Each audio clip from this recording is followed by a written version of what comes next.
Amin, amin. Alhamdulillah. Okay, terima kasih pada yang mengikuti program untuk petang ni. Okay, Alhamdulillah syukur kepada Allah kerana mengizinkan kita sekali lagi untuk bertemu di dalam siri keempat sesi perkongsian tapi santai ataupun kita panggil dengan nama glamour dia Santaps. Okay, Santaps. So, ini basically kita menjemput rakan-rakan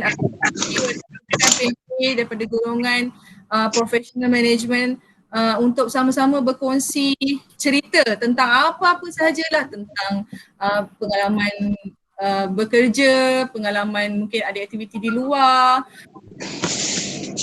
sama share dan kita jadikan sebagai mungkin kita punya pengetahuan lah, apa yang rakan kita buat di luar sana yang kita tak tahu, yang kita boleh tahu lepas dia cerita. Macam tu lah basically. So terima kasih sekali lagi daripada kerana sudi untuk join sesi ni, dan untuk sesi santap pada kali ini kita berbesar hati kerana kita dapat menjemput rakan kita. Saya rasa ramai yang kenal beliau, seorang yang ceria, yang periang, yang suka orang daripada Kedah, daripada Utara ni. Saya saudara Sabirah Abdullah. Okey, beliau sekarang ni berada di jabatan EDC kat Sabir Betul. EDC. Di Entrepreneurship Development Center IUM. So kalau tengok kat situ tajuk dia kalau orang Kedah kata apa, kutih sana kutih sini kat Sabir. Betul. Kita tak kecubit, kita pergi kutih. Kutih sana kutih sini ataupun cubit sana cubit sini. 3 rasa pemangkin diri. Apa tu 3 rasa pemangkin diri tu? Ada rahsia dia. So nanti Kak Sobin akan ceritakan lepas ni. Tapi sebelum tu bagi pihak PMA saya nak juga ambil kesempatan ini untuk mengucapkan tahniah kepada sahabat kita. Okey, saudara brother Muhammad Mos yang kita baru interview 2 minggu lepas kerana telah berjaya untuk mencipta rekod in the Malaysia Book of Record dengan mencatatkan dia berjaya mencipta rekod dalam the Malaysian Book of Record dengan menambahkan kayuhan sejauh 510.6 km dalam masa 18 jam dan 13 minit. Bayangkan hebatnya. Lajunya kayuhan dia kan. So congratulations kepada Mak Mos, kita daripada UIA berhati dan berbangga kerana dapat mewakili UIA dan juga Malaysia di mata dunia. Okay, so tahniah sekali lagi kepada PMA. Okay, jadinya ada beberapa poin kat sini Kak Sobin nak cerita kat kita, tapi saya rasa tak perlulah saya yang membebel, saya biarkan orang yang membebel ya. Jadi saya hand over sesi ni kepada Kak Sobira untuk meneruskan penceritaan dia. So dipersilakan. Okay, Assalamualaikum semua, selamat petang. InsyaAllah saya nama diberi Sabirah bagi mana-mana pegawai ataupun new administrative officer yang tak pernah jumpa saya, dan kebanyakan pegawai lama mungkin kenal dah saya kan, insyaAllah. Saya sekarang berada di EDC, Pusat Pembangunan Keusahawanan. Sekarang ni saya nak ucapkan terima kasih juga lah kepada PMA kerana bagi peluang dan ruang kepada saya untuk berada dalam platform ni untuk kami kongsi sama-sama. Bukanlah apa benda sangatlah experience kan, mungkin apa yang saya alami ni tak dialami oleh orang lain, mungkin apa yang saya alami ni boleh jadi pengajaran kepada orang lain. Jadi apa yang baik tu kita kongsi dan jadikan sebagai tauladan dan sepadan kalau tak elok lah ya. Jadi saya nak cerita macam mana saya sayang UIA ni mula-mula. Sebab saya ni bukan budak UIA, tapi masa saya belajar dulu, orang selalu cakap saya budak UIA. Saya tak tahulah kriteria ataupun apakah package budak UIA tu. Bila orang tengok orang cakap, budak UIA ke? Budak UIA ke? Jadi saya kata, tak, saya budak UiTM kan. Jadi mungkinlah masin mulut orang masa tu kan asyik duk sebut budak UIA, budak UIA. Jadi saya ni jadilah warga UIA. Mungkin berkat doa ada orang mana nak tahu kan. Jadi bila first saya masuk UIA ni masa saya hantar borang application lah. Masa saya hantar tu hari terakhir tarikh tutup untuk hantar application. Jadi mula saya tak ada niat pun nak hantar, tapi sebab kena paksa dengan mak saya cakap hantar juga macam mana pun. Jadi kelang kabut sehari sebelum tu pergi Perinsi J dapatkan cok apa semua. Jadi housemate saya bawa saya masuk UIA. Dia kata housemate saya masa tu memang kerja kat UIA lah. Kak Fatin, rasa ramai yang kenal Kak Fatimah Watila Tada. Dia dulu dekat Sensurf. Sekarang ni dia dah jadi lecturer dekat UMP. Jadi Kak Fatin cakap, mas ni aku bawa hang tengok UIA ni. Dia kita hang tak pernah masuk kan. Jadi bila saya masuk UIA tu saya kata ya Allah cantiknya lah kampus ni kan, sebab bangunan dia kan macam ala-ala Mediterranean macam tu kan. Jadi kita tengok macam rasa duduk kat dunia lain tau. Rasa kata wah bestnya macam mana kerja kat sini ya, boleh sesat ni bangunan sama semua ni kan. Lepas tu Kak Fanita tak apalah hang tengok lu bangunan mana tahu lagi ada rezeki hang kerja kat sini. Minta maaf saya guna bahasa Kedah dia susah nak buang. Bahasa utara ni. Jadi jadi hantar borang tu jalan-jalan keliling UAE ni saya kata macam tak dapat lah, sebab saya rasa macam takkanlah kandidat-kandidat yang hantar ke UAE ni kandidat sebarangan, sebab nampak gah sangat UAE masa tu. Jadi bila dapat orang kata apa surat untuk datang interview tu, saya rasa interview saya tu macam sekejap tapi orang cakap saya masuk lama. Dan saya rasa orang lain keluar stres tapi saya keluar saya gelak-gelak. Saya tak tahulah sebab mungkin masa saya interview tu bila orang tanya tu saya tidak rasa macam tekanan sangat untuk mendapatkan kerja di UIA. Jadi saya masuk tu dalam keadaan yang santai. Jadi bila orang promote saya pun saya gelak, saya buka cerita lain kan. Jadi saya punya sesi interview tu saya rasa sangat positif lah untuk saya waktu tu. Jadi bila cerita dengan housemate saya yang kerja UIA ni, dia cakap insyaAllah tu kau dah ada tu chop UIA tu, dia kata kan. Saya kata yelah korang ni kan. Tapi memang nak jadi rezeki mungkin orang asyik kata. Jadi saya pun masuk UIA pada tahun 2002 dengan post EO masa tu. Tempat pertama saya masuk kat UIA masa tu adalah di Amat lah. Dulu orang panggil NR kan. Jadi Amat ni memang saya rasa tempat saya masuk tu seminggu sebelum adjustment period.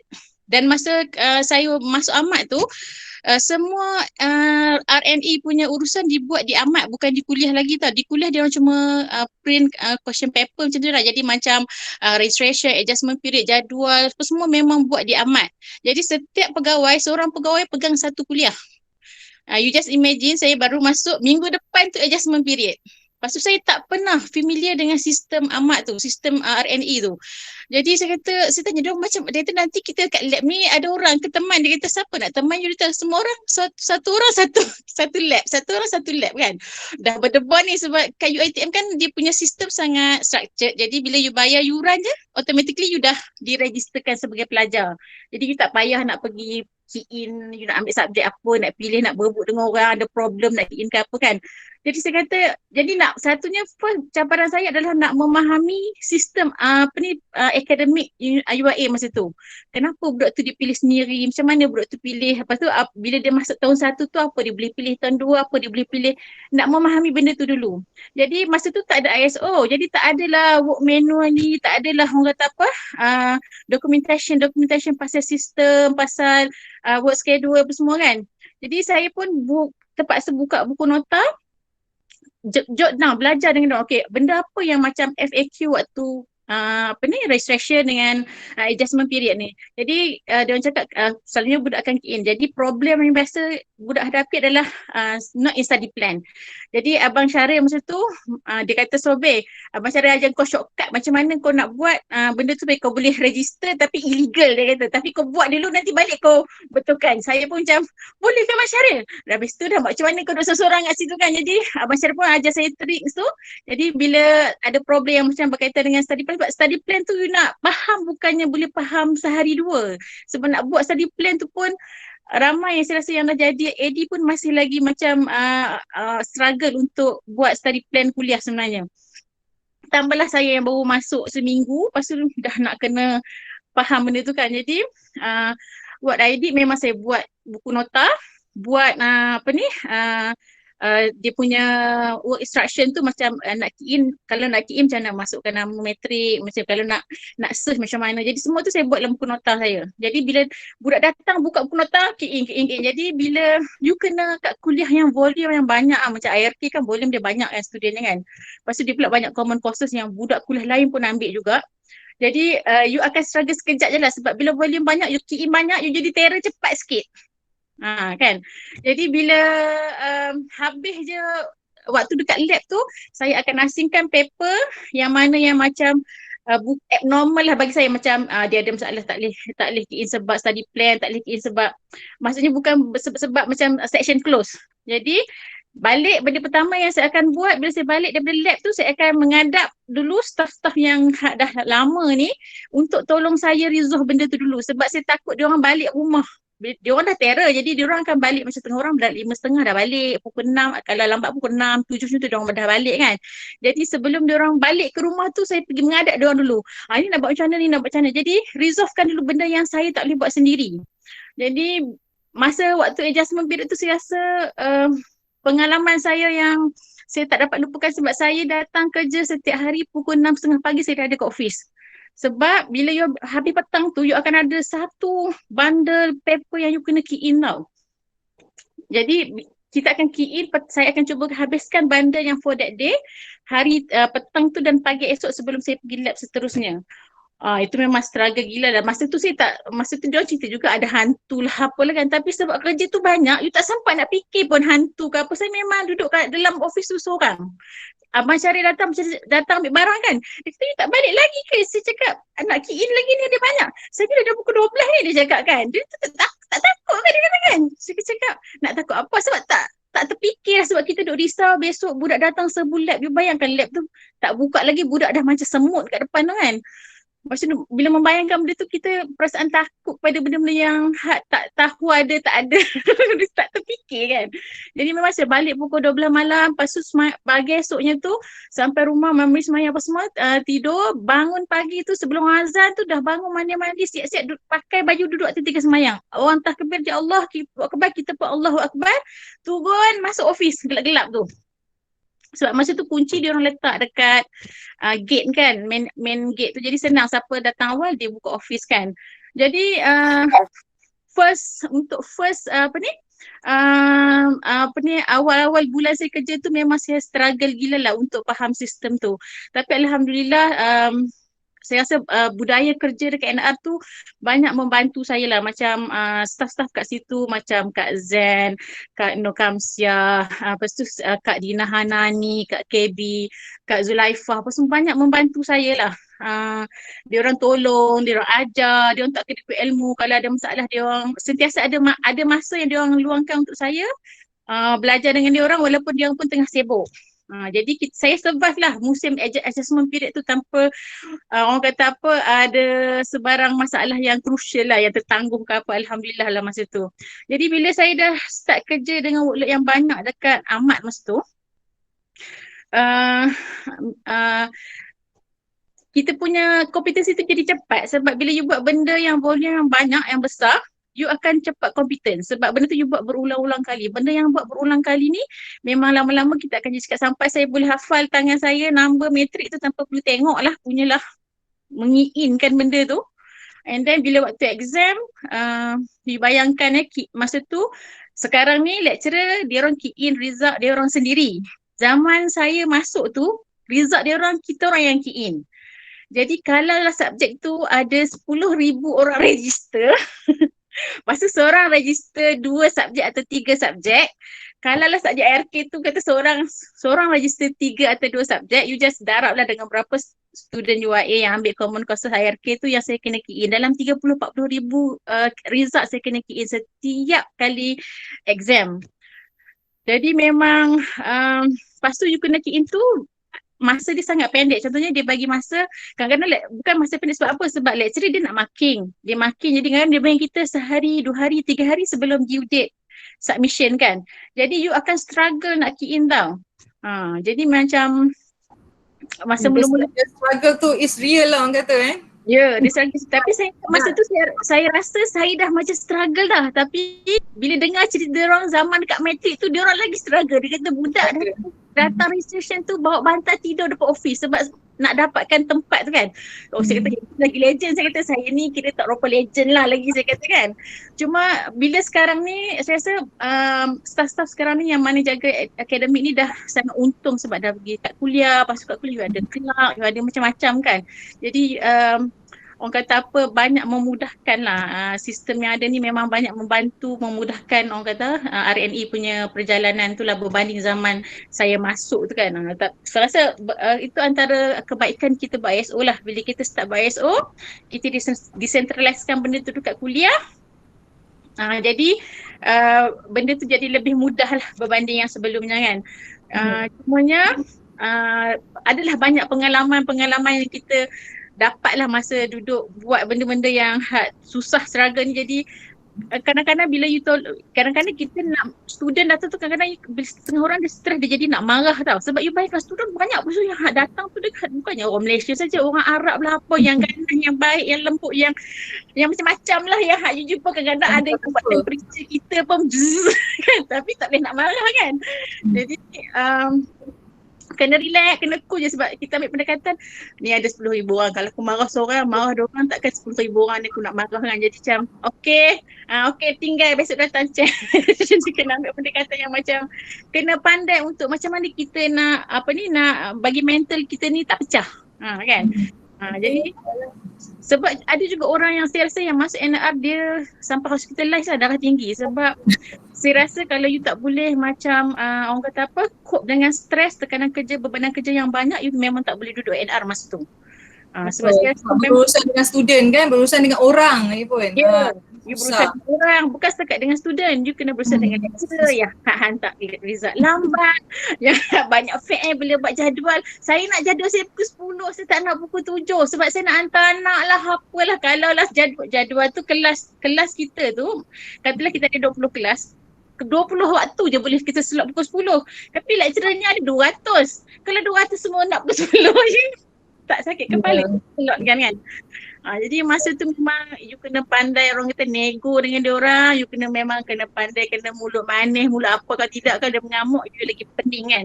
Jadi skill tu memang saya dapat masa saya dekat Ahmad tu lah. Dia bagi freshies yang baru masuk tu kan, memang kata satu cabaran lah Kak Sophie kan. Ya, yang itu memang betul cabaran. Sebab macam saya duduk UiTM, saya tak jumpa orang bangsa asing. Majoriti semua Melayu. Jadi orang Melayu ni dia sopan santun sikit. Kalau dia pun cakap tak boleh lah. Orang cakap tak boleh, dah tak boleh, senyap keras kat situ kan.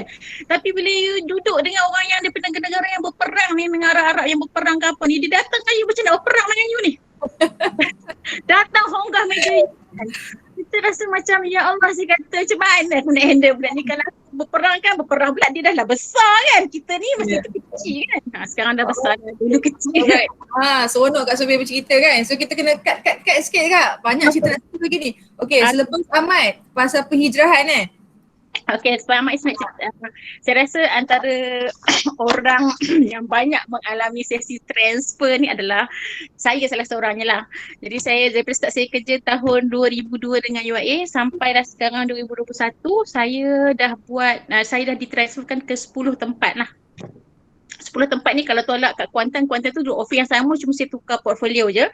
Jadi 8 atau 7 lah macam tu kan. Jadi masa dekat Gombak, saya duduk dekat Ahmad sekejap je lah, setahun je. Setahun tu maksudnya saya sempat buat 3 cycle lah. SEM 1, SEM 2, SEM 1, SEM 3 dengan SEM 1. Jadi lepas saya habis full circle akademik dekat Ahmad tu, saya sebab masa tu saya dapat saya punya degree, jadi saya terus apply untuk AD. Jadi lepas jadi AD tu saya terus ditukarkan ke CSQA. Sekarang ni orang kita panggil OSINT kan. Jadi masa dekat OSINT lah saya rasa pendedahan pertama yang saya dapat adalah pasal ISO. Sebab masa ni universiti mula-mula nak implement ISO. Jadi semua orang sibuk buat dia punya documentation dia tu. Buat menu lah apa semua. Jadi memang itu pun nak buat benda baru pun memang biasalah, benda baru mana ada benda tak struggle, benda tak tahu kan. Tapi kalau benda tak tahu ni you tak nak buat sebab you tak tahu, tak jalan dulu, jadi you buat je dulu. Jadi konsepnya saya faham apa yang saya baca kat situ. Bila you nak buat benda baru, kalau benda tu tak ada, you buat je dulu. Salah ke betul ke tu nanti kita kira kemudian. Kalau dia salah kita betulkan. Kalau dia benda tu okey, kita improvekan kemudian kan. Jadi yang penting buat dulu. Kan. Maksudnya tapi kat CSK pun tak lama lah, saya duduk dalam 2003 tu, 2004 saya dah dipindahkan ke kuliah. Sebab masa tu diorang start buat decentralization of academic system tu. Jadi diorang perlu ke orang-orang yang familiar dengan sistem untuk duduk dekat kuliah. Sebab bila familiar dengan sistem tu, you kena train orang kat kuliah untuk familiar dengan R&E punya sistem. Jadi saya dihantarkan ke kuliah ARK, saya duduk dekat ARK, Deputy Dean Akademi ARK lah. Jadi alhamdulillah masa duduk kat ARK ni kita rasa mudah lah sebab kita ada staff. Dulu kita kerja kita struggle seorang-seorang kan. Jadi bila kita ajar staff pun masa mula tu struggle dah sebab dia orang tak pernah buat. Sebelum ni benda tu kita buat kan dekat Amat. Tapi tiba sekarang dia orang kena buat. So you akan jumpa lah keadaan orang yang resist nak buat lah. Lepas tu key in lambat lah. Jadi memang itu pun struggle jugalah nak tempoh kita nak ajar staff tu untuk menerima sistem baru kan. Cuma saya bersyukur staff saya ni dia tak melawan lah. Dia baik semua kan. Alhamdulillah. Kan. And then dia orang bila benda tu dibuat di kuliah, so Deputy Dean Office yang dulu ni sunyi sepi tak ada student dah jadi dibanjiri student lah sudah akan datang kan. Jadi diorang tak biasa dengan kerja kat kaunter yang macam budak datang ramai. Jadi staff dah stress. Jadi memang you kena selalu macam motivatekan dia orang apa semua kan. Jadi kadang-kadang dia orang bila you jumpa dengan budak datang marah-marah, budak international kan, you nak expect apa kan. Dia mungkin budaya dia macam tu biasa, bagi kita luar biasa kan.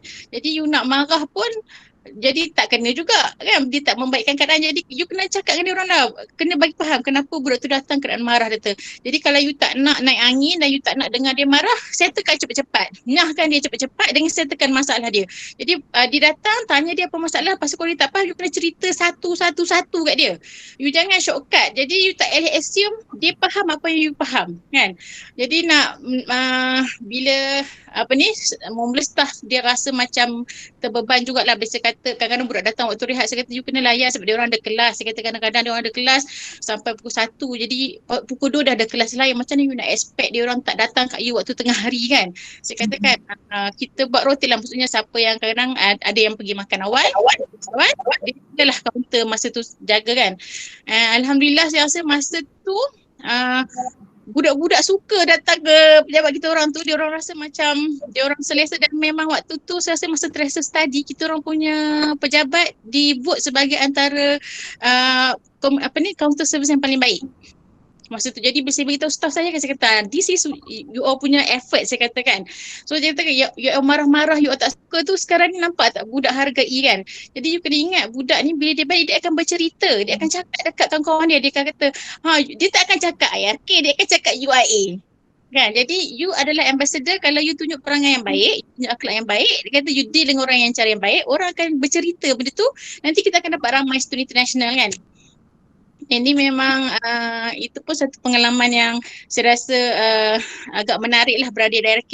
Jadi bila duduk di kuliah you akan expose dengan benda lain. Kat INR you expose R&E recession dengan exam saja. Tapi bila you duduk dekat kuliah ni skop dia lebih besar kan. You belajar buat conference. First conference saya buat international conference saya masa saya duduk di IRK dengan Dr. Akram Laldin. Itu first, international conference yang saya macam terperanjat.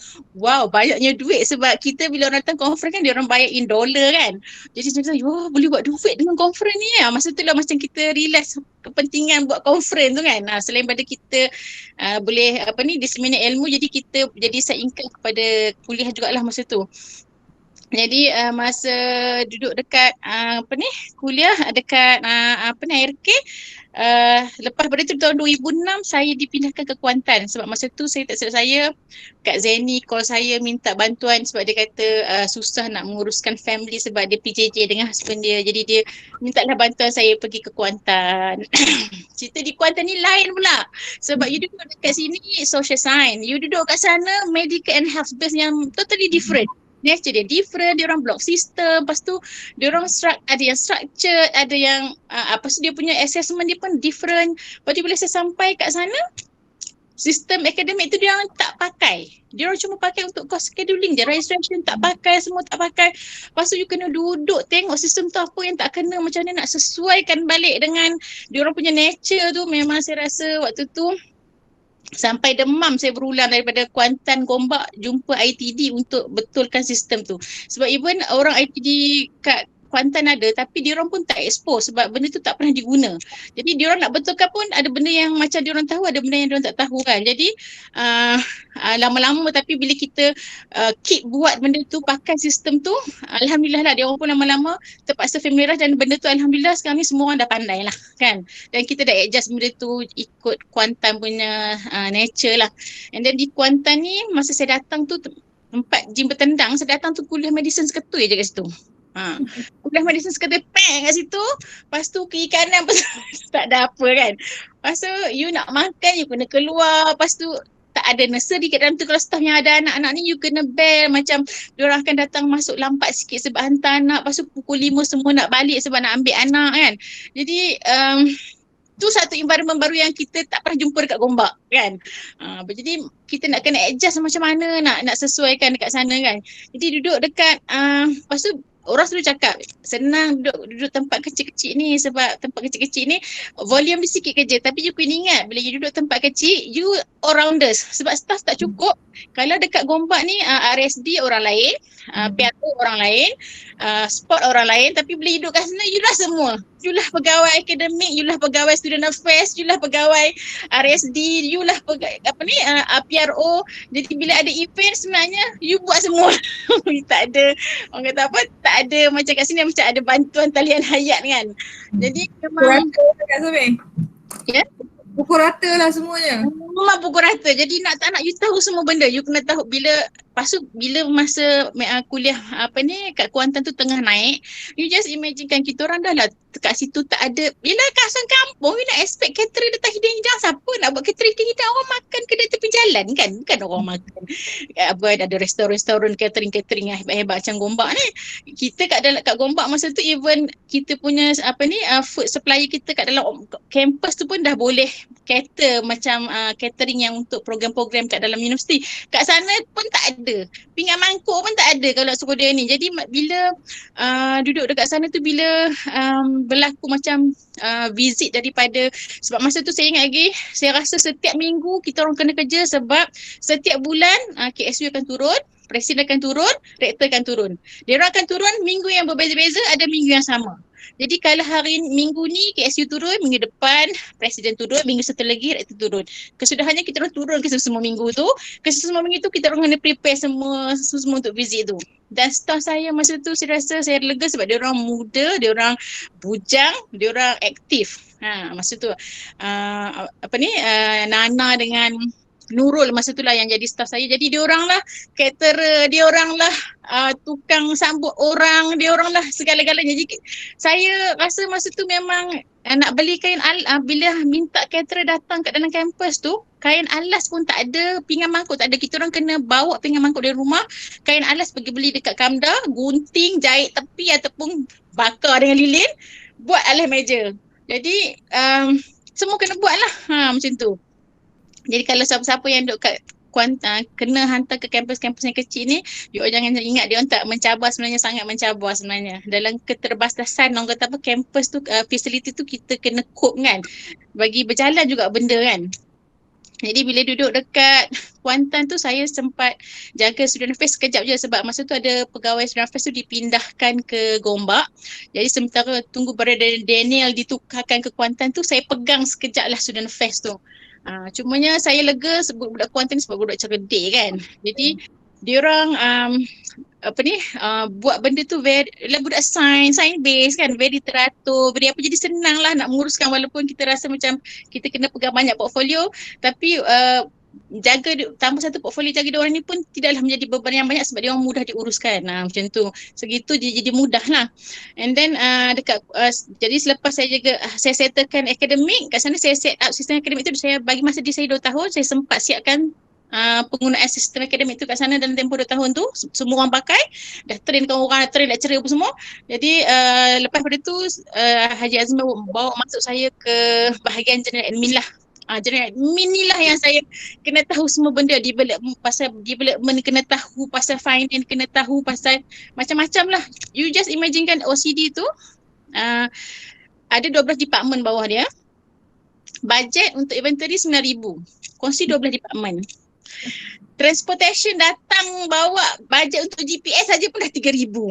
ada lagi 3,000. Saya kat situ memang saya rasa saya sangat kedekut masa dekat Kuantan tu bila saya jaga finance sebab satunya Kuantan ni naik di zaman duit tak ada. Kan, facilities tak ada, duit tak ada. Jadi bajet banyak dah start kena cut kan. Jadi bila kena kongsi ramai-ramai ni, you kena jadi sangat, orang kata apa. Jadi saya boleh faham lah bila finance cakap dia tak ada duit. Saya boleh imaginekan sebab saya kat Kuantan tu macam tu. Bila semua department minta duit, bendanya ciput tapi masing-masing nak kira backyard masing-masing tak. Sebab dia tak nampak backyard orang lain. Dia orang cakap, I don't care Rita, I nak peduli backyard I je, backyard orang lain tu I tak peduli. Saya tak apa, you peduli backyard you, I peduli backyard semua orang. Saya kata, kalau you minta dengan saya, kena justify why you nak beli. Memang dia orang susah nak dapat duit masa tu. Sebab saya akan minta dia orang justify betul-betul. Kalau macam DPS tu nak beli 3, saya suruh beli 1 je. So sebab awal tahun, kalau dah habis nanti ke depan hari kita tak tahu macam mana kan. Jadi you kena belajar lah macam mana nak manage duit yang sikit, berkongsi ramai-ramai. Lepas tu dengan keadaan kampus yang facilities dia tu tak berapa, orang kata apa, sempurna lagi. Kadang-kadang you kena pakai duit pejabat you tu untuk make sure kampus tu macam signage ke apa tu, you kena pakai duit you sikit. Jadi masa tu kita orang memang miskin lah. Lepas tu bila pindah bangunan baru pun jadi satu hal pula. Seminggu masuk bangunan baru, musim tenghujuh, bumbung dah runtuh. Seketut kepepek kat bawah tu. Jadi memang saya rasa term-term development tu saya sampai hafal. Lepas tu bila masuk meeting, kita akan masuk meeting dengan kuliah-kuliah yang ada kat sini, semua kuliah perubatan dengan medical health base kan. Jadi you akan jumpa term-term yang you tak pelik-pelik lah. Mesin dia pun nama pelik-pelik kan. Jadi nak tak nak you kena tahu benda apa mesin dia cakap kat dalam meeting tu. Saya memang rakam, bila balik saya kena call orang kuliah. Saya kata ni mesin apa sebenarnya ni, nak buat minit tak tahu. Saya kata eja pun tak tahu macam mana mesin tu kan. Jadi bila dah kita duduk dekat situ dalam tempoh yang lama, lama-lama kita pun boleh faham dah term-term medical ni. Jadi sebab tu bila saya rasa masa dia orang dah buat interview yang untuk tengok kita punya psychometric yang dengan lighthouse tu, bila saya sepatutnya saya tak boleh bawa dia orang sebab saya tak di-interview lagi masa tu. Sebab dia orang ni adalah orang-orang yang akan interview personality kita kan. Tapi disebabkan saya dekat OCD memang tak ada orang lain, saya kena entertain untuk bahagian PRO, saya terpaksa bawa dia orang. Jadi bila bersembang dengan dia orang ni, dia orang cakap pasal development, saya cerita lah pasal development kat Kuantan. Sebab kita masuk meeting, kita buat minit, jadi semua benda kita tahu. Lepas tu dia orang cerita pasal aircon, dia orang cerita pasal ni. Lepas tu dia orang tanya saya, you sebenarnya posisi apa Saya cakap lah saya general admin je. Pasal apa you tahu semua benda? Saya kata duduk kat sini, you tak ada pilihan, you kena tahu. Kalau you tak ambil tahu, you akan jadi stres sebab you akan maksudnya you tak tahu. You tak tahu macam mana you nak buat kerja. Sebab benda tu memang you kena faham nak tak nak. Jadi besok dia kata, saya rasa saya tak nak interview awak lah besok, dia cakap kan. Saya kata kenapa, nanti kita orang bias dia kata. Jadi end up orang yang interview saya adalah orang yang tak datang makan malam tu. Jadi memang saya rasa dekat Kuantan saya belajar banyak. And then tahun 2013 saya balik ke Gombak. Balik ke Gombak, jaga pula non-academic fokus kan. Jadi kita belajar banyak benda. Lepas tu saya pergi dekat Deputy Director Internationalization and Global Network yang sekarang ni dah tak ada kan. Jadi dekat situ belajar pasal diplomasi. Macam mana nak berdiplomasi dengan embassy yang macam-macam perangai. You nak marah tapi you tak boleh marah. Jadi yang kat situ saya belajar pasal ni lah, macam mana you nak membina hubungan dengan orang luar lah kan. And then masuk Sensurf, memang saya sangat bertuah sebab saya suka sebenarnya community service ni.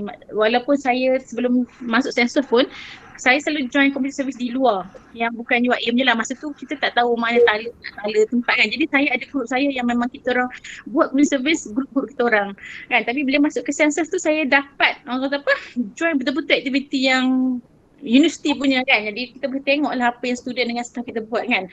And then setengah orang dia mungkin stres bila dia kena pindah. Tapi bagi saya, kalau you tengok dari segi yang positif, satunya you akan rasa sedih, tak suka bila you kena pindah sebab you dah complacent, you dah ada comfort zone kat situ. Lepas tu tiba-tiba you nak kena buat benda baru, you rasa macam tak nak lah, lepas tu tak dengan siapa entah aku nak kerja ni, tak kenal lah apalah, lepas tu dah merawang tak nak kan. Sebab dah, lepas tu dengar pula cerita orang cakap si pulan tu macam ni kan. Bagi saya kalau you kena transfer tak payah dengan apa-apa, you pergi je dulu. Pergi je dulu sebab transfer ni bagusnya segi apa? Sebab you akan dapat new circle. Maksudnya you akan dapat rakan sekerja yang baru. Jadi daripada you kena 10 orang, you dah akan jadi kena 20 orang. Lepas tu kalau you kena transfer banyak, kata you kena transfer 9 pejabat, setiap pejabat 10 orang, you dah ada 90 orang. Kan you yang untung sebenarnya. Maksudnya circle you besar. And then bila you ditukarkan ni, you akan bekerja dengan pelbagai-bagai bos yang you akan berjumpa dengan macam-macam orang-orang hebat yang you boleh belajar dengan dia orang. You boleh ambil dia orang punya pengalaman tu yang kita boleh kita boleh praktikalkan untuk kita punya kerja. Dan saya rasa betul saya sempat bekerja dengan Prof Tahir, sempat jumpa bekerja dengan Prof Azmi, sempat berjumpa dengan orang-orang macam Dr. Akram Lalde, Prof Aziz. Jadi macam kita boleh improve diri kita dengan melihat orang-orang hebat ni, duduk dengan dia orang, belajar dengan dia orang. Jadi janganlah rasa susah hati sangat kalau you kena pindah, you dapat bos baru kan. And then new environment. Kadang-kadang kita ni bila buat benda yang sama je kita jadi bosan. Jadi bila you pindah, you buat benda baru. You belajar benda baru. You jadi pandai benda baru. Dulu you pandai 1, sekarang you pandai 2. Dulu you pandai 3, sekarang you pandai 4 kan. Jadi tak rugi you pindah. Pindah je kan. Belajar benda baru, dapat skill baru. And then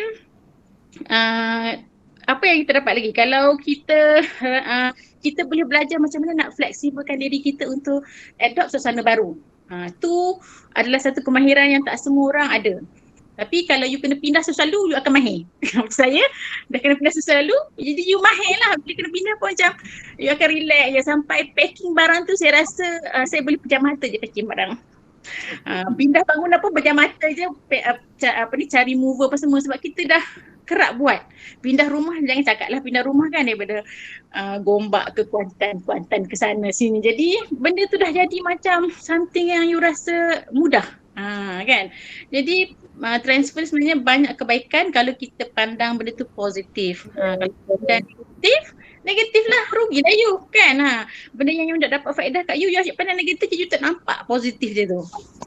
Itu berpindah. So, akhirnya office-nya di EDC. Ya, buat masa ni baru pula. Okay. Masa depan tak tahu. Okay.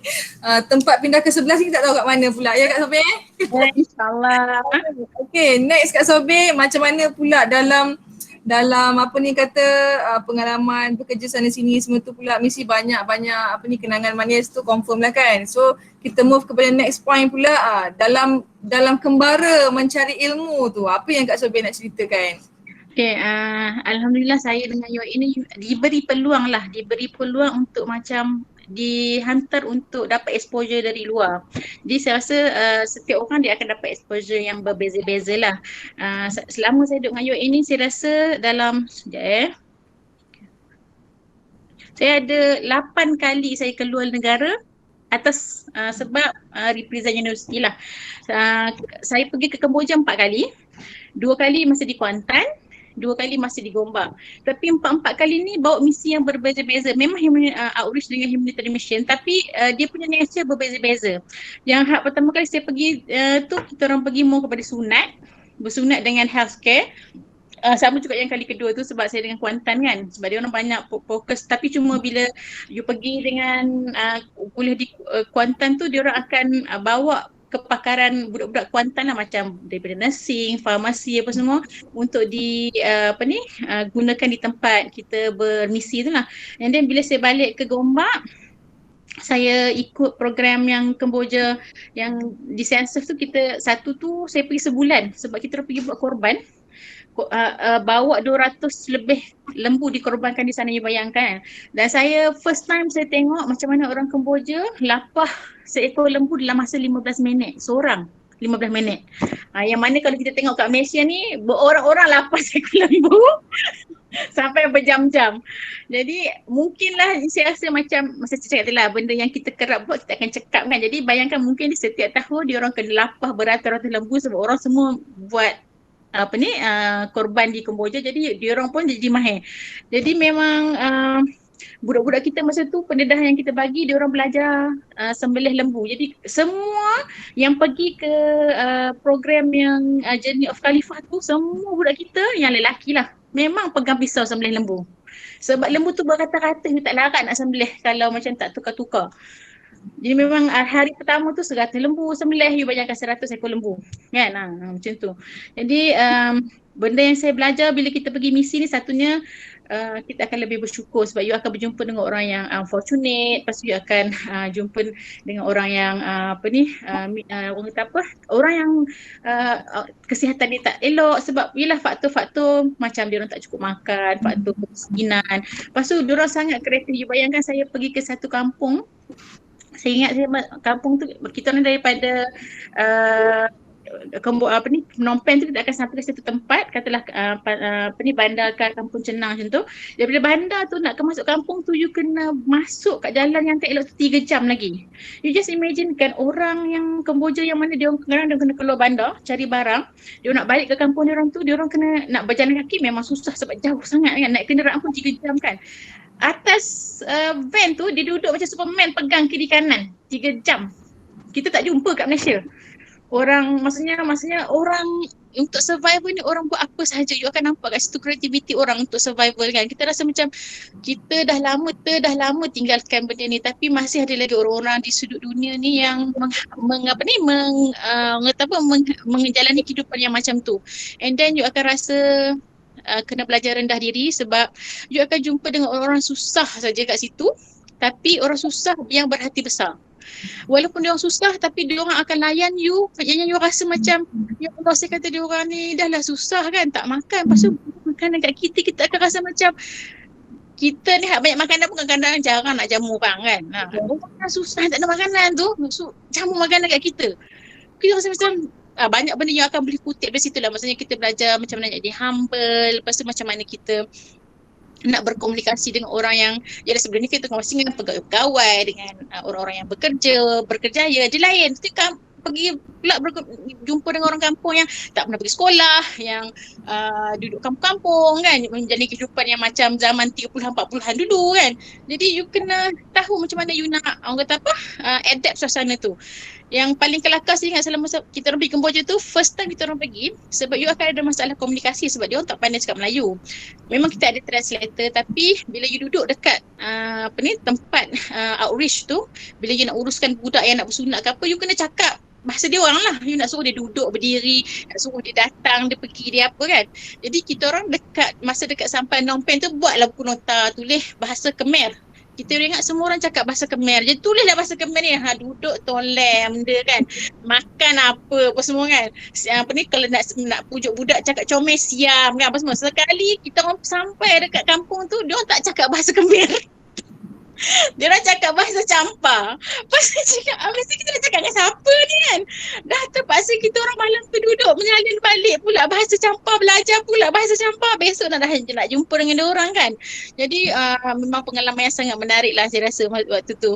And then budak-budak Kemboja kalau you tengok, you akan rasa takjub sebab kalau kita tengok budak-budak Malaysia ni kalau pergi bersunat, mak ayah bawa masuk kan. Lepas tu pujuk lah apa kan. Budak Kemboja ni datang dengan basikal sendiri, menawarkan diri untuk bersunat. Lepas tu dah lepas bersunat tu boleh nak basikal balik tu. Saya rasa macam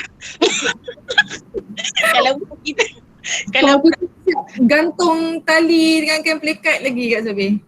Memang saya rasa macam saya kata ya Allah, sebab diorang kat sana kalau diorang nak bersunat, diorang pergi ke klinik, diorang akan di-charge $50. $50 tu banyaklah untuk orang susah kan.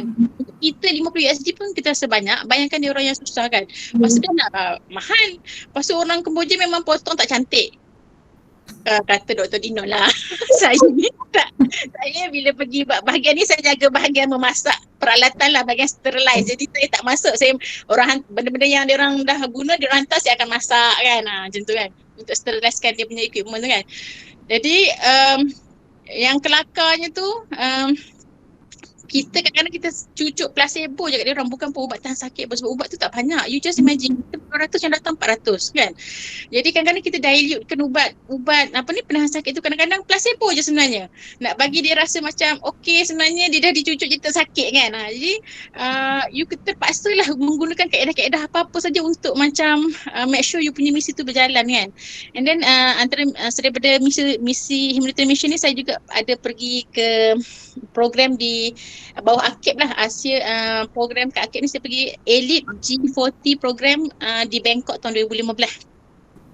Masa pergi dekat tahun 2015 ni saya rasa orang semua dah bercakap pasal sustainability sebab masa kita pergi program tu memang masing-masing masa tu memang more kepada sebab kita tak faham masa tu penting kan orang cerita pasal SDG ni masa tu macam sebab macam benda apa dia orang cakap ni sebenarnya kan macam mana nak materialiskan benda tu kan, bolehkah kita materialiskan benda tu sebab benda baru kan, tapi sekarang kita tengok semua orang dah ke arah SDG kan. Maksudnya sebegitu benda tu dah maksudnya dah diperkatakan, dah diperbincangkan lah. And then ada yang kita orang saya rasa benda yang kalau cerita isi program tu memang orang kata apa tak sempat lah banyak dia saya ambil just antara yang kita orang pergi melawat tempat-tempat yang macam Chulalongkorn University tu. You just imagine kan dia orang autonomous, dia orang punya university, dia orang dah start kena cari duit sendiri tau. Jadi what they did setiap kuliah tu dia orang manage duit yuran sendiri untuk operation dia orang, dan dia orang kena buat business untuk generate income for dia kuliah untuk dia orang operatekan dapatkan duit untuk operation tu. Jadi kita cakap lah kalau kuliah yang banyak, you banyak duit, you banyak lah macam you boleh buat kan, tapi kalau kuliah yang kecil tu macam mana kan. So dia kata dia orang kena manage juga, kalau dia orang ada masalah barulah top management akan macam bagi consultation, bantuan ke apa kan. And then ada satu yang saya rasa agak smart lah dia punya sistem tu, dia ada satu bangunan yang dia orang buat untuk kajian petrol tau. Jadi bila kita pergi ke bangunan tu dia memang agak canggih lah. Jadi kita tanya dia, saya antara kita tanya dia macam dia kata kenapa you boleh ada benda ni kan. Lepas tu dia kata sebab dia kata dia bila dia nak ilmu pasal petrol tu dia kena hantar orang ke luar negara. Jadi dia kata kalau dia hantar dia kata bila dia orang kira kos dia orang bawa orang daripada luar negara tu datang ke universiti, attach kat universiti dia dan ajar ramai tu lagi murah daripada dia dah hantar 2-3 orang ke sana untuk belajar dan balik ke sini. Jadi sudahnya dia orang siapkan lab yang dia orang offer kepada universiti terkenal dekat universiti luar negara yang lain untuk datang dan collaborate dengan dia orang. Dia orang bagi lab free, orang tu bawa equipment dia, bangunan free apa semua free. Jadi bila orang tu balik, orang tu tinggal ke equipment, universiti dia akan guna untuk research dia orang yang projek-projek research dia orang yang lain lah. Jadi macam banyak benda lah kita boleh belajar dengan dia orang kan. And then yang saya paling tertarik dengan Thailand ni sebab kita kalau kita tengok iklan Thailand ni kita selalu nampak dia orang memaparkan orang kata apa community punya message kan. Jadi bila saya pergi sana tu, bila kita dengar dia orang punya talk pasal apa yang dia orang baik kat student dia orang, rupanya kita tahu oh inilah sebabnya budak dia jadi macam tu. Maksudnya kreatif bila dia orang buat iklan ke apa banyak menghala ke benda tu sebab dia orang ni memang dah ditrain macam tu. Jadi budak-budak di universiti Chulalongkorn ke kesesat ke macam tu memang dia orang diwajibkan buat community service. Even dia orang punya program pun katalah dia orang ambil agriculture, dia orang punya projek akhir tu dia orang kena pergi masuk kat kampung, bawa dia orang punya teknik penanaman ke apa yang dia orang dapat masa dia orang belajar tu, bangunkan pertanian kat situ. Jadi memang masa tu saya rasa kita 2005 tu kita belum banyak lagi lah, maksudnya orang kata apa attachment yang macam tu kan. And then dia punya community engagement dia staff pun wajib. Untuk staff dapat orang kata orang kata appraiser tu dia orang wajib pergi community service 120 jam ke macam tu lah tapi benda tu dia macam silent, tak dalam polisi, tapi benda tu adalah wajib yang tak dalam polisi dia macam tu. Jadi semua orang bila semua orang kena buat orang kata community service, tak nak you ada jiwa community service tu ada kan. Jadi benda tu kena jadi budaya. Jadi kita pun apa-apa benda yang kita nak ni, kita kena budayakan benda tu lah dalam jabat kita universiti kita kan. And then yang satu lagi saya nak kongsi masa saya pergi ke Manila lah. Saya pergi ke Manila 2 kali, satu yang untuk AIM, satu lagi yang untuk WOMI Youth Leadership Workshop. Yang AIM tu yang universiti hantar lah. Yang WOMI Youth Leadership tu saya pergi fully sponsored by WOMI masa tu. Untuk yang AIM tu saya rasa saya nak kongsi macam mana dia orang tarik budak alumni dia balik-balik ke universiti dia. Masa kita jumpa dengan dia punya VC tu, kita tanya sebab dia orang ada satu bangunan 14 tingkat bangunan, sangat moden. Dia pakai ekosistem, maksudnya natural lighting. Lepas tu you masuk bilik meeting dia tu, sebesar-besar bilik meeting dia tak ada mic, tapi bila orang bercakap satu tu dengar sebab dia orang pakai sistem pantulan. Macam kita dengar macam jauh ni duduk ni, dia dengar kan kita cakap ni. Lepas dia bercakap tu sampai. Lepas saya kata kita tanya lah, saya kata sebenarnya dia kata bilik ni dia kata dia ada sistem khas, dia kata jadi tak perlu mic, you boleh cakap sebab dia ada sistem pantulan yang menyebabkan you boleh dengar suara tu tanpa pakai mic. Jadi mesti saya kata benda tu adalah bangunan tu bangunan 14 tingkat tu adalah hadiah daripada alumni dia. Jadi kita orang tanya dia, saya kata macam mana you attract you punya alumni ni untuk balik menyumbang kepada you kan, sebab kita selalu alumni ni kita selalu bila budak-budak ni kita hantar kad ke apa, terus kita hantar donation ke apa kan. Lepas tu dia kata dia tak pernah buat.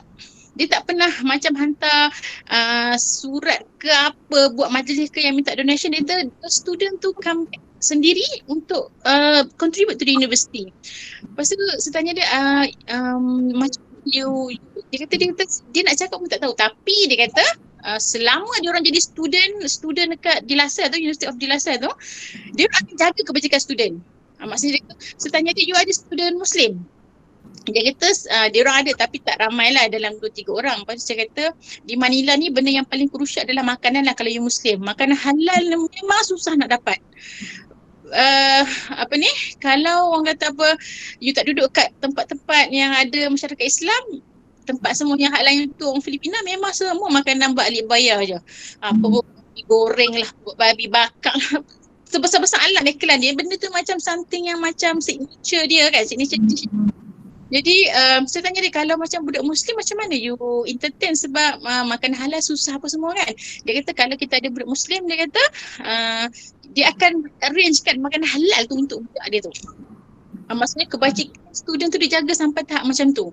And then kalau budak tu tak ada duit nak bayar yuran, dia orang akan carikan sponsor untuk sponsor budak tu supaya budak tu boleh habiskan pelajaran dia. Jadi bila dia kata mungkin dah disebab benda-benda ni, budak-budak ni dia orang rasa macam bila dia orang berjaya, dia orang nak contribute back to the university. Rasa belonging tu kuat kan? Ya, dia orang punya belonging tu kuat.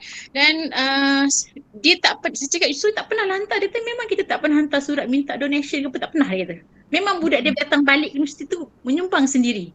Jadi jadi saya rasa sebab tu peranan penting kita sebagai masyarakat ni, bila kita deal dengan student dengan apa, akhlak kita, layanan kita tu sebenarnya memberi impact pada diorang. Diorang nak balik ke sini ke apa kan. Kalau diorang menyampah dengan kita, tak ada dan nak ingat gerak tu hai bye-bye lah kan. Betul tu. Betul. Itulah. Orang kata jauh perjalanan, luas pemandangan, macam-macam kita belajar kan Kak?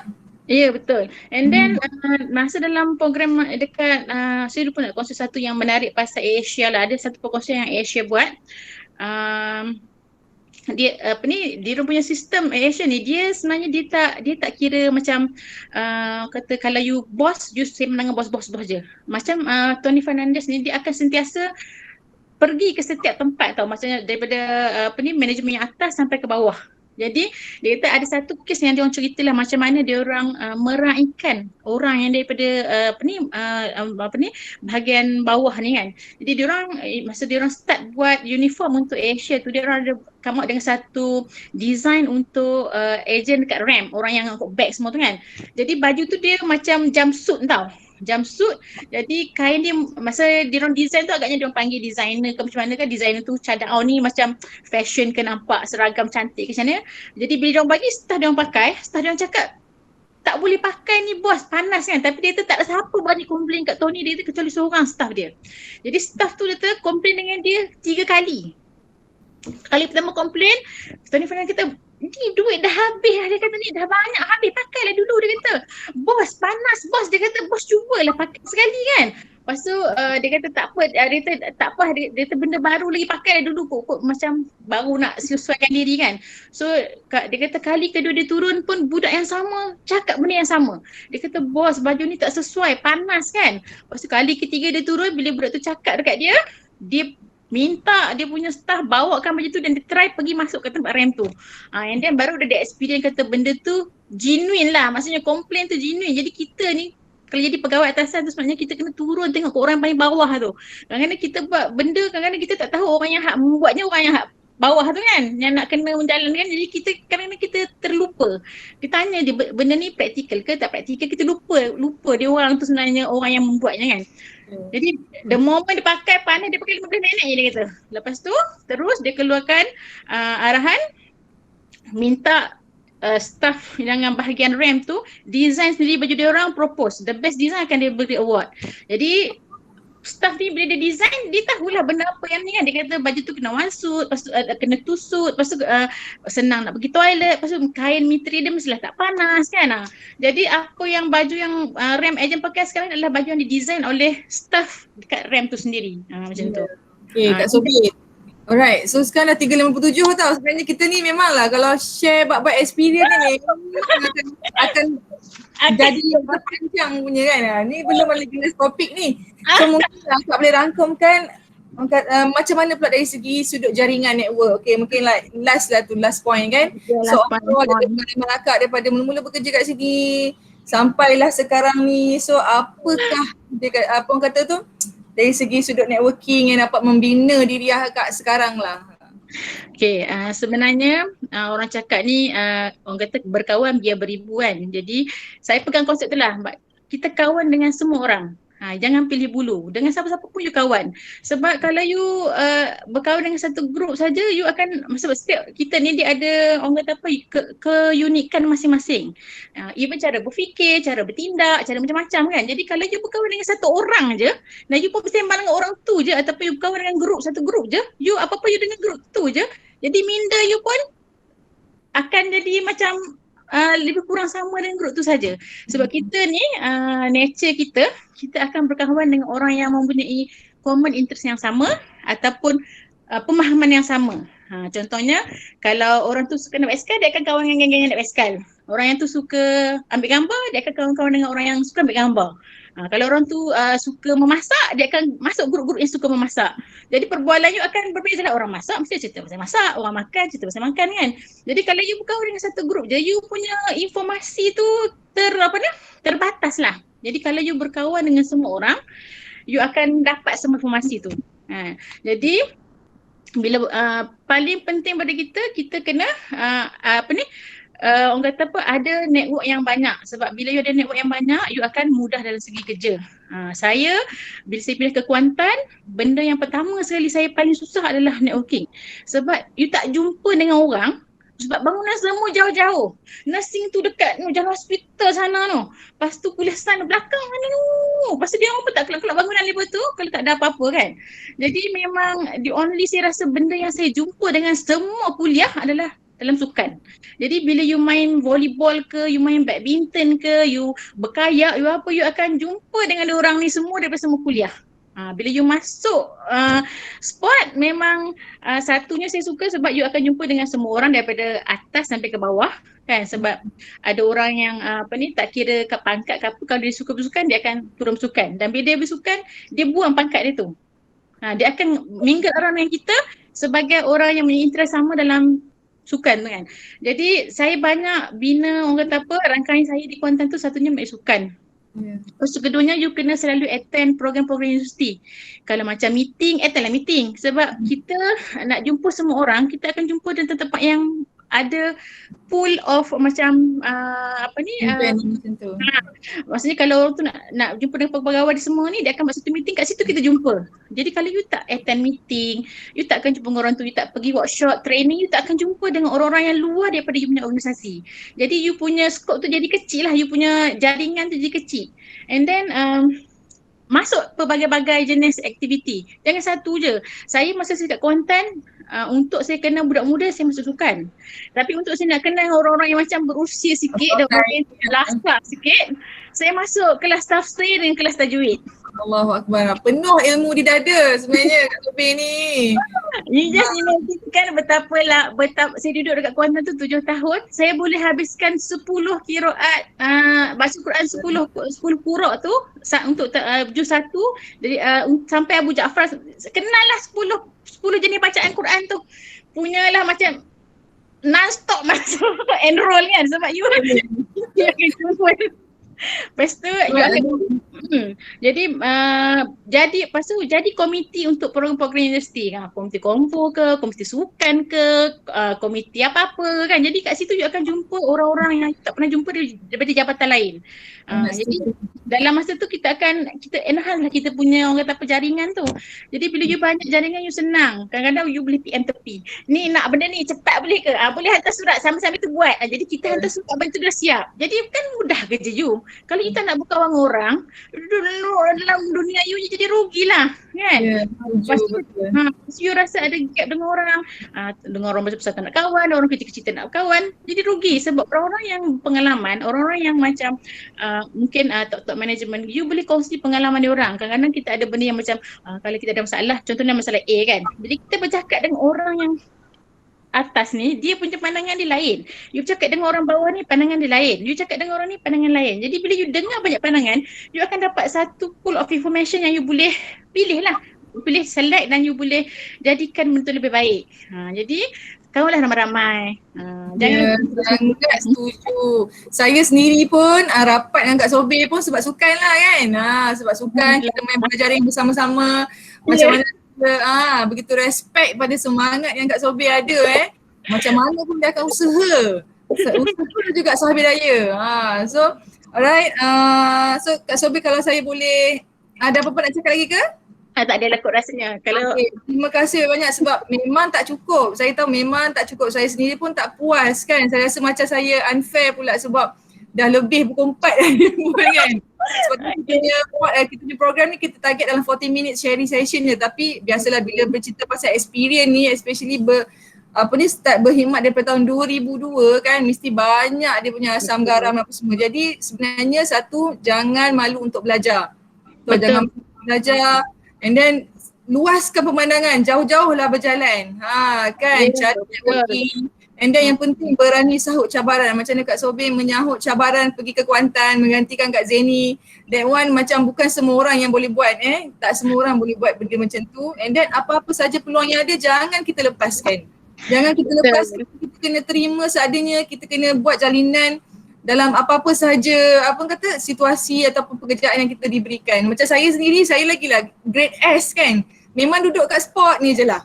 Okay, tapi kalau saya tak accept challenge, macam contoh menjadi moderator ni ke, menjadi exco PMA, saya tak akan kenal dengan orang lain. Macam Kak Sobir cakap tadi, daripada sukan tu kita dapat mengenali daripada pelbagai peringkat level ke grade whatever it is kan. So alhamdulillah. And then bagi saya, apa yang Kak Sobir cuba sampaikan ialah cubit sana cubit sini, itu adalah pengalaman dia. Dan 3 rasa sebagai pemangkin diri tu, itulah dia asam garam yang dia pahit, manis, masam-masin semua yang dia hadapi sepanjang dia bekerja di dalam UIA. And then pasti setiap pengalaman tu ada pelbagai rasa Kak Sobir kan. Dan kita kena ingat, maksudnya untuk kita sampai satu tempat tu, kalau kita tak rasa pahit manis semua tu, kita tak akan dapat pengalaman. You akan ada dalam masa up semua, tapi semua benda tu akan membentuk you jadi orang yang better sebenarnya. Betul, menjadikan kita lebih bersemangat dan orang kata jangan malu untuk bertanya pada orang yang lebih pengalaman. Okey, itu yang paling penting. Okey. So jadinya saya rasa saya terpaksa menutup sesi hari ini. Terima kasih pada semua yang yang mengikuti daripada pukul 3 tadi kan.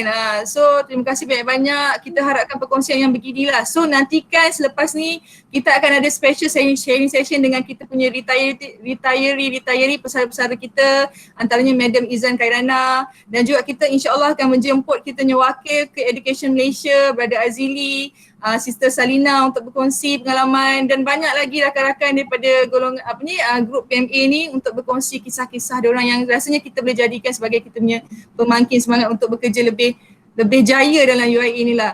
So terima kasih lagi sekali. Siapa yang belum isi attendance, please isi attendance. Terima kasih banyak-banyak. Minta maaf kerana mencuri masa anda terlebih sikit hari ini. So kepada tamu kita Kak Sobir, thank you very much for your great experience yang you dah share. So sekali lagi Assalamualaikum warahmatullahi taala wabarakatuh. Waalaikumsalam warahmatullahi wabarakatuh. Alright. Thank you. Terima kasih menjemput. Alright, thank you semua. Ini tak ada soalan-soalan ni Sheila.